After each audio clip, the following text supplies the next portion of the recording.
En septembre dernier, Caris assistait tranquillement à l'avant-première du film Athéna, organisé à la salle Pleyel de Paris. Mais le voilà, à nouveau, placé en garde à vue.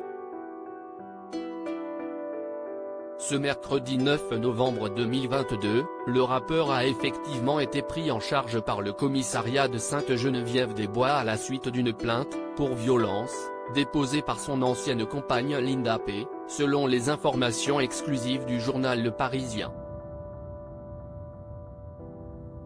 Leur divorce ne s'est pas déroulé comme prévu. Si est la deuxième fois que Caris se retrouve placé en garde à vue, dans ce même commissariat, pour cette même histoire. Il est actuellement entendu à propos de la violente altercation qu'il aurait vécue avec Linda P., qui est, cette fois-ci, elle aussi en garde à vue pour violation de domicile et dégradation. Caris et Linda P. sont tous les deux ressortis libres de leur garde à vue, sans contrôle judiciaire. Le rappeur devra répondre devant le tribunal correctionnel le 10 novembre 2023 de faits de violence conjugale sur son ex-compagne, a rapporté l'AFP un peu plus tard dans la journée. Linda P. a été convoquée le même jour devant le tribunal correctionnel pour violation de domicile et dégradation légère, selon le parquet d'Evry. Caris comparaîtra pour violence sur conjoint avec une ITE supérieure à 8 jours en récidive légale, a indiqué le ministère public. Le parquet d'Evry a décidé de renvoyer Caris et son accusatrice devant le tribunal correctionnel, plutôt que de prendre une décision, estiment les conseils du rappeur Yacine Maharsi et Yacine Yakouti. Nous y voyons, plus qu'un choix, un manque de courage car tous les éléments du dossier démontrent l'innocence de notre client, qui reste serein.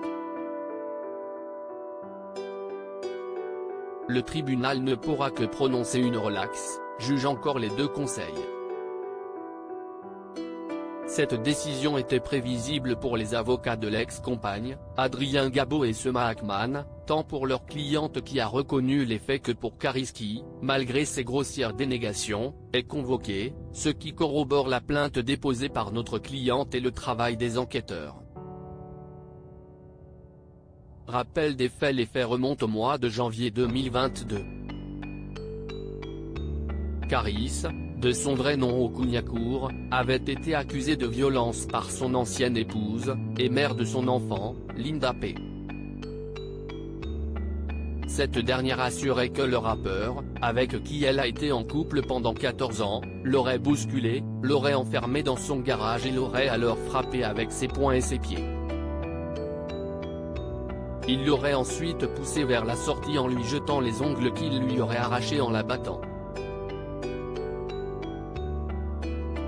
Un certificat médical officiel mentionnait cette main désanglée ainsi que plusieurs contusions, dont une au pied droit. Linda P. avait dû se déplacer, par la suite, en béquille pendant 2 semaines. Ce sera l'occasion de confirmer les violences odieuses et lâches de Caris sur son ex-compagne, expliquait à l'époque Adrien Gabot, l'avocat de la défense. Malgré toutes les tentatives à l'encontre de ma cliente, celle-ci est très déterminée à faire valoir ses droits. Le parquet d'Evry-Courcouronnes avait ouvert une enquête préliminaire et Caris avait, de son côté, déposé une plainte pour dénonciation calomnieuse. Retour, pour l'heure, à la case départ. Okouniakour reste présumé innocent des faits qui lui sont reprochés jusqu'au jugement définitif.